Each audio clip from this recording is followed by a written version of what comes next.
വായനയുടെ, ചിന്തയുടെ, കലയുടെ, സംവാദങ്ങളുടെ 7 ദിനരാത്രങ്ങൾക്കാണ് സമാപനമായത്. നിയമസഭയുടെ അന്താരാഷ്ട്ര പുസ്തകോത്സവമാണ് ഇവിടെ ഇപ്പോൾ സമാപിച്ചിരിക്കുന്നത്.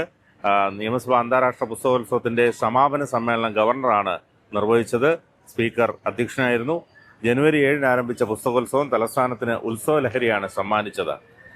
170 പ്രസാധകർ, 280 സ്റ്റാളുകൾ, 300ഓളം പുസ്തക പ്രകാശനങ്ങൾ എന്നിവ മേളയുടെ മാറ്റുകൂട്ടി. 1 ലക്ഷത്തിലേറെ പേർ മേളയുടെ ഭാഗമായി. വടക്കേ മലബാറിലെ അനുഷ്ഠാന കലയായ തെയ്യം നിയമസഭാങ്കണത്തിൽ അരങ്ങേറിയത് ഇത്തവണത്തെ പ്രധാന ആകർഷണമായിരുന്നു. പൂക്കുട്ടി, ചാത്തൻതിറ, മുത്തപ്പൻ, വെള്ളാട്ടം, അഗ്നികണ്ഠ, കർണൻ തുടങ്ങിയ തെയ്യക്കോലങ്ങൾ കാണാൻ വലിയ ജനക്കൂട്ടമാണ് എത്തിയത്.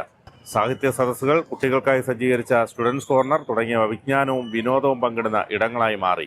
ഏതായാലും 7 ദിവസങ്ങളായി നീണ്ടുനിന്ന ഈ പുസ്തകോത്സവത്തിൽ ഒരുപാട് പുസ്തകങ്ങളാണ് വിറ്റഴിയപ്പെട്ടത്. അതോടൊപ്പം തന്നെ പുസ്തക പ്രകാശനങ്ങൾ ഒരുപാട് നടന്നു. പല സംസ്ഥാനങ്ങളുടെ വിവിധ ജില്ലകളിൽ നിന്നായി നിരവധി വായനക്കാരാണ് ഇവിടേക്ക് പുസ്തകമേളയിൽ എത്തിച്ചേർന്നത്.